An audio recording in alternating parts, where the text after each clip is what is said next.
What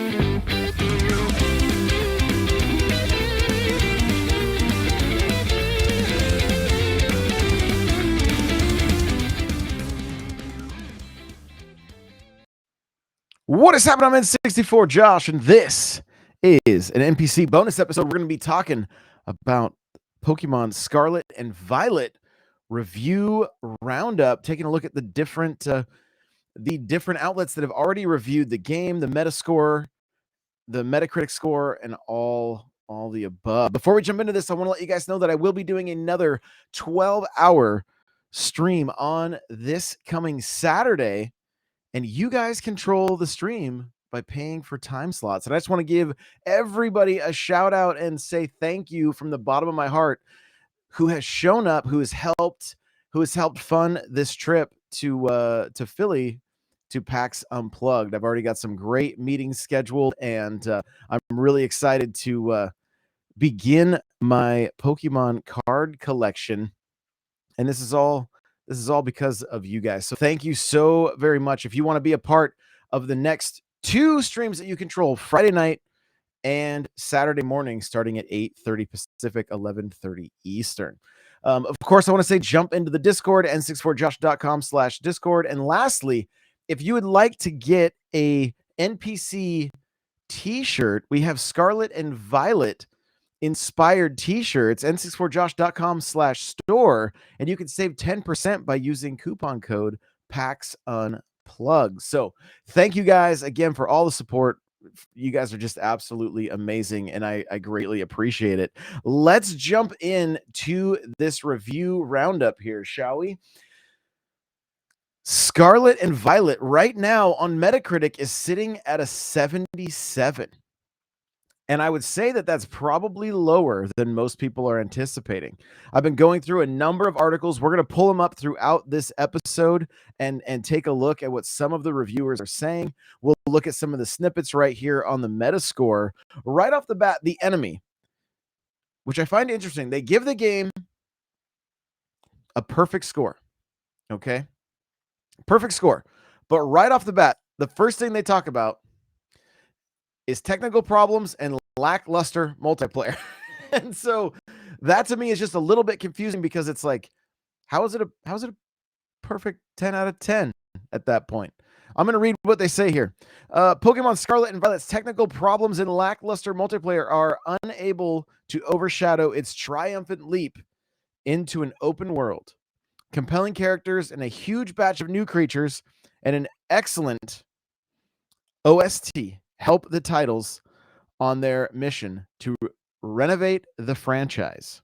They celebrate everything that makes Pokemon games enduring, the mysteries, the surprises, the feelings of freedom, and in doing so, create an experience that's probably the best in the entire main series. So, wow, that reviewer definitely loved the game, but that is the only perfect score from the critics. Now, positive reviews, there's 29. Mixed, there's 12, and there's 0 negative. So that is a bonus. There's going to be a resounding theme through all of these reviews, and it is going to be the technical problems of the Switch. We've already got some topics picked out for the Nintendo Powercast regarding this. When it comes to the full crew, which we will be recording later tonight after we've all gone hands-on with Pokemon Scarlet or Violet. So make sure to tune in to that one. Let's see. Nintendo's, I think that's the name.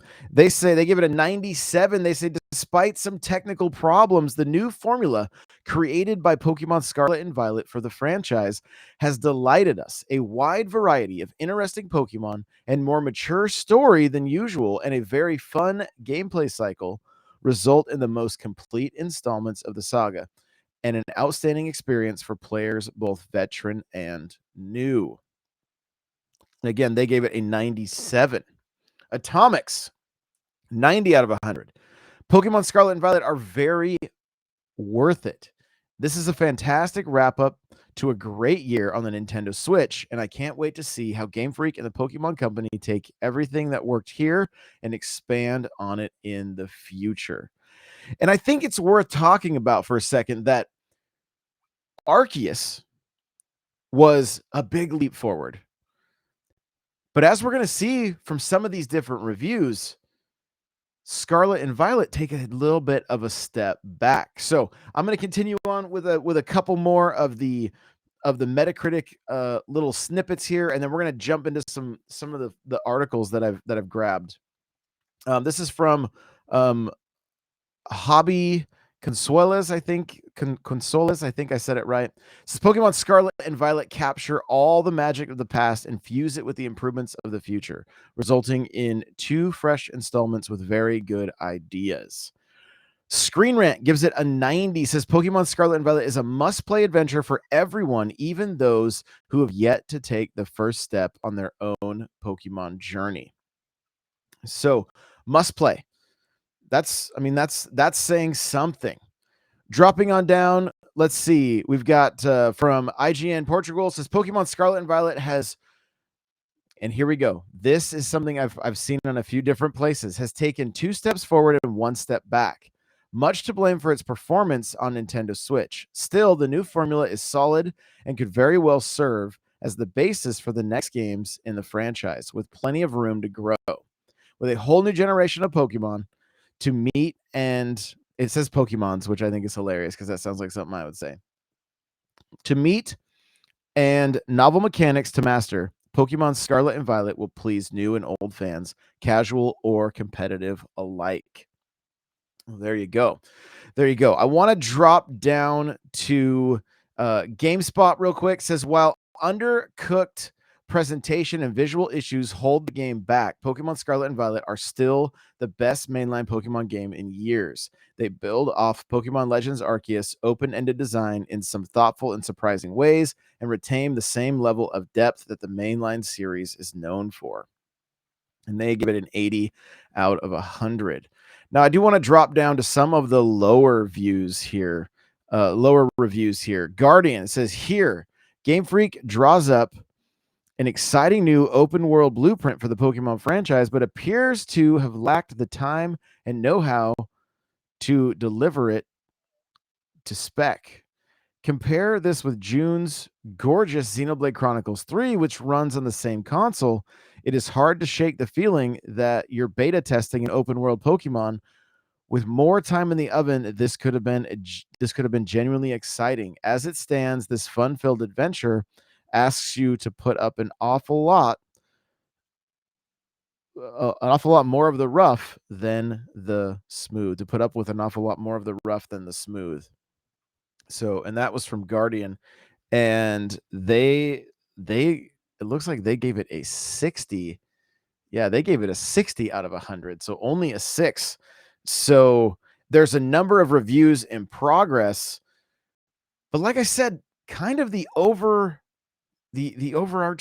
theme here is that this game is not running well. Now, when Nintendo invited a bunch of content creators out to test the game, we knew this was an issue. Like, they were talking about this then, but my assumption, and I've talked about it, is that we would be seeing a day 1 patch that would clean a lot of this stuff up. Well, according to Kotaku, these reviews are happening with the day 1 patch, and it did not clean up a lot of these issues, which is very unfortunate, especially when they mention games like Xenoblade Chronicles 3, which has a ton going on, massive world, lots of enemies all over the place, and the game runs beautifully. It's a little bit shocking that we're seeing a Pokemon game come out essentially early. Like, maybe it should have been delayed, but I know that before the holidays, your investors are not going to want to hear about a delay of a Pokemon game, and here we are.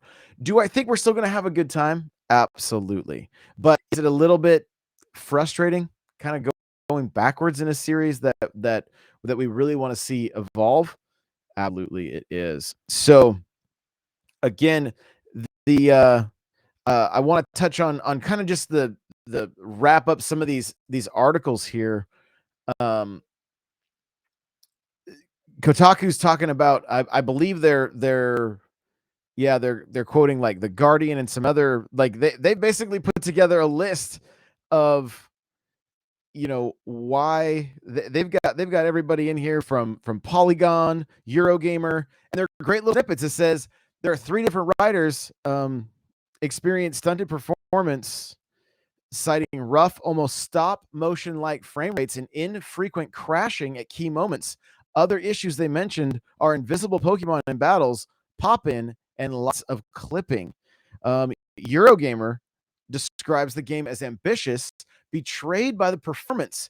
After praising much, although suggesting the game's scale has reduced in detail, the site calls the graphics and the performance issues the true arrow in Scarlet and Violet's side. The largest issue, this is from Kotaku now, says the largest issue EG raises is frame rate drops. And it's maybe they're I'm gonna make a little joke here, but maybe they're preparing us for GoldenEye on the Switch. When you set up too many proximity mines, fire too many rockets, and it turns into a slideshow. They also mention VG247. It says the performance issues are called painful, although the reviewer decides that overall his love for the game had him forgiving the woeful performance and optimization options. However, despite the unbridled love for the game, VG247 raises how significant those animations and frame rate problems are. So again, we run into the main question that we're going to be discussing is, what does this mean for Breath of the Wild 2? And how long do you guys think? You can let me know in the comments, and you can even, there's going to be a place to answer questions on your podcast player. I believe I had somebody reply to a question that I put out yesterday. So the question is, how do you guys think Breath of the Wild 2 is going to run on the current Switch hardware? And this is a topic that we're going to be discussing on the mainline NPC, probably episode 393, because I want to have Johnny back while he's on vacation right now. But how do you think Breath of the Wild 2 is going to run? You can either answer that on the comment section in YouTube, or there will be a question in the show notes of your podcast player. So I'm going to move on to a few more reviews here. This is from Game Informer, and I'm kind of going to just drop down to the lower part here, the end of the review, and it says, unfortunately, this is perhaps the least technically sound mainline Pokemon game has ever been. In Legends Arceus, I criticized pop-in and low resolution textures, but Scarlet and Violet are even worse in that regard. And in a chugging FPS, particularly when you are in a big water area with several Pokemon and characters phasing in and out of existence as you run through the world, this is clearly something Game Freak hasn't quite figured out. I hope they learn how to create large open spaces that run well on the Switch prior to the next Pokemon game to use that convention. And I can see how this is going to be frustrating for some. It's going to be one of those things that, like, we either have to overlook or we don't finish the game, right? And it maybe they're still tweaking, maybe they're still working on it, maybe it's they will patch it and it'll get better. Maybe they felt like this was a viable MVP to release to the public, and but it's very unfortunate to see a mainline series Pokemon game reviewing at a 77 when typically they're 80 or above.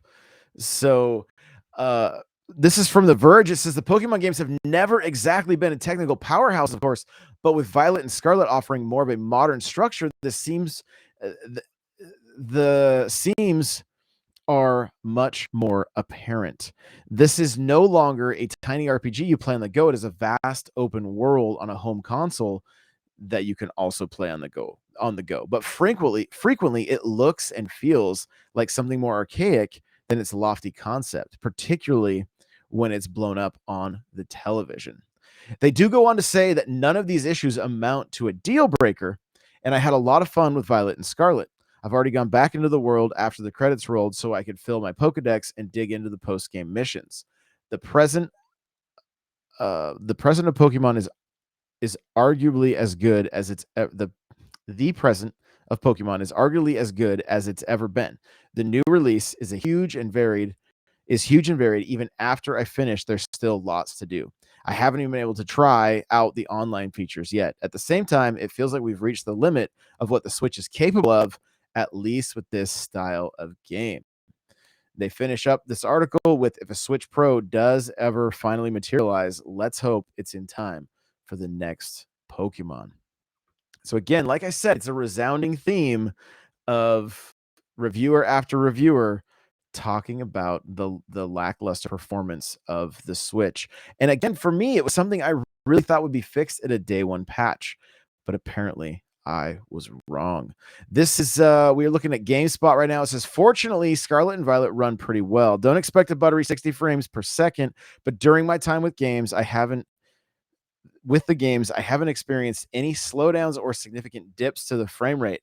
Of course, a game like Pokemon doesn't demand rock solid performance, but it's comforting to see, despite all the visual rough patches, and performance holds up decently, that's not what we've been hearing from every other reviewer. So how much did this person play is kind of the question that comes to my mind. While undercooked presentation and visual issues hold the game back, and this is what we read over at the Metacritic score as well. So, and to get a little more detail, they gave it an 8, and they said the good is that the open world approach reinvigorates the series, makes for a more surprising adventure. The non-linear progression gives players the ability to control difficulty. Terrestrializing, I'm not sure if I said that right, adds even more depth to the battles. Overhaul to egg hatching process streamlines competitive breeding and shiny hunting. The bad, frequent visual hiccups and glitches. So I'm not sure what the paragraph above was talking about. Often detract from the lively world. No battle tower makes it difficult to test competitive strategies in a safe environment, and they really had to put an Ed Sheeran song in this game, which apparently affected the score over at GameSpot. Polygon, we're gonna just jump down to the conclusion of their review as well, and they say, um, at its baseline, it's a compelling enough Pokemon game with stories among the series' most memorable. However, as I reflect on Scarlet and Violet, I do find myself thinking back on Pokemon Legends Arceus more fondly. It had some loose screws of its own, but it tightened so many more, ones that still jostle in Scarlet and Violet. I'm hopeful that Arceus is the foundation for the next outing of the series, even if there are lessons to be learned in the open fields of Paldea as well. So, again, like I was talking about early on in the show, it's almost like there's been some steps backwards from Arceus, and that is unfortunate because Arceus did move the series forward, and I had a great time with Arceus. I had a little bit of Pokemon fatigue, so like I started the game and then had to go back to it, but I did just finish it about 2 weeks ago or so. So, dropping to the end of this is CNET, and again, it's unfortunate that so many of these final paragraphs start with the word unfortunately. Unfortunately, the weakness of Pokemon games are also still present. Interacting with other characters in Pokemon games is always a drag, with reams of dry dialogue, reliably halting momentum. Now that exploration is more free and alluring than ever, the plotting interactions with friends and rivals induces correspondingly larger groans. Some of my gym leaders are cute, but the vast majority some of the gym leaders are cute. The vast majority of the people you meet have the depth of cardboard cutouts. Lack of voice acting can make cutscenes almost comically ineffective. One interaction with a rapping character falls especially flat. But as the past games, those frustrations abate in the wild. Collecting Pokemon is still addictive, and feeling the wind breeze in your hair as you travel through the open world is a thrill. Even if it's a stuttering frame rate makes the wind more choppy than you'd like. We're going to head on over to Nintendo Life. Let's see. Nintendo Life looks like here we go. I'm finding their review here. I thought I was at it, but we're taking a peek now. I just want to go down to the I want to get to the bottom and see what score they gave it a 7 out of 10. So, you guys have probably heard us talk at length before about Nintendo Life, and a lot of times their reviews, they review Nintendo games in a pretty positive fashion, right? It's very rare that you will see them not give a Nintendo game, especially a first party like a 9 or 10. And with Pokemon Scarlet and Violet, we are seeing a 7 out of 10. Their conclusion says there are still plenty of ways that we'd like to see Pokemon franchise evolve, but Pokemon Scarlet and Violet has us excited about the series' future. We really hope Game Freak can figure out how to smooth out the series' ongoing performance issues on Switch, because they'll certainly rub some players the wrong way, and they're going to become a serious detriment over time. Scarlet and Violet is the most fun and exciting when you're exploring the world. And while there are many small details and improvements to the Pokemon formula, it still plays it safe in a few areas. Regardless, things point towards a promising future for Gen 9 and beyond. It's a smaller step that many have hoped for, especially considering Pokemon Legends Arceus. What Pokemon's Legends Arceus did, but it's definitely one in the right direction. So, mixed reviews, kind of surprising. Really figured this game would come out of the gates, and honestly, my anticipation was this game being at least an 89 on Metacritic, and seeing it down to 77 is disheartening, to say the least. Now, if the gameplay is probably incredible, which we've seen. They talk about that. The open world is going to be a lot of fun. I'm looking forward to that. My question is, will they fix this in time? Is this a game that you wait to play in hopes that it's a smoother experience, or do you just deal with the frame rate issues and the frustration along the way? And I'm pretty sure I know the answer to that, and I'm not going to wait. But after playing Arceus, it is going to be a little bit tough having to deal with some of those things. What am I the most excited for? Well, I'm excited to play Pokemon Scarlet and Violet with you guys on stream, to jump into the open world together, to be able to raid together. That's where we're going to have the most fun. How's it going to run? I don't think we even know yet, because I'm not sure that it's opened up. It's probably opened up now, but most of the reviews seem to have lacked any indication on how the multiplayer online worked. So we'll have to stay tuned for that. And we'll be talking about it in other episodes. We'll also be talking about it on Poke News Now podcast, which you can find wherever you listen to podcasts. And you can head on over to our new website, pokenewsnow.com, if you'd like to keep up on all the latest Pokemon news. So thank you guys so much for being here, for listening, for watching. I appreciate you so very much. Hopefully, we'll see you at the 12-hour stream and the evening stream on Friday and the 12-hour stream on Saturday. You guys are all the best, and we will see you in the next one. Bye now.